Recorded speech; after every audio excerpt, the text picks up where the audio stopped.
صبح امروز اساسگزار صلح و وحدت ملی پیشوای ملت پرزیدنت جمهوری تاجیکستان محترم امامعلی رحمان با مقصد افتتاح انشاءات تعیینات گوناگون و شناسایی با وضع زندگی ساکنان به ناحیه فرخار ولایت ختلان تشریف آوردند. مهمان عالی قدر پیشوای ملت محترم امامعلی رحمان را در فرودگاه راهبریت و فعالان و ساکنان ناحیه با صمیمیت خاص استقبال گرفتند. مژدگانی ده به فرخار شاهی عادل آمده است، با قدم های قوی و عزم کامل آمده است.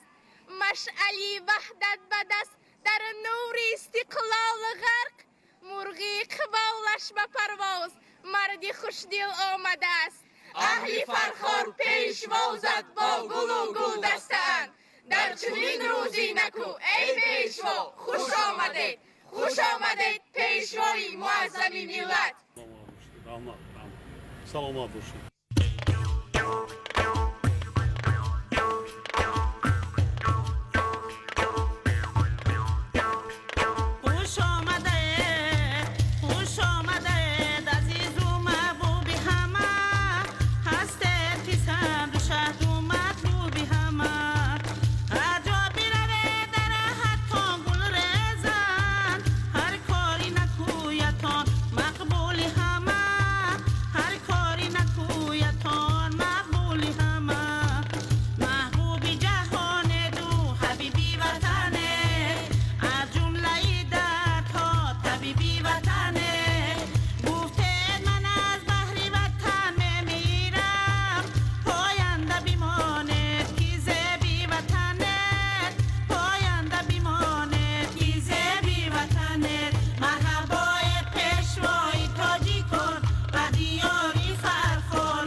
پیشوا یو رهنما ای پیشگام و ره کشا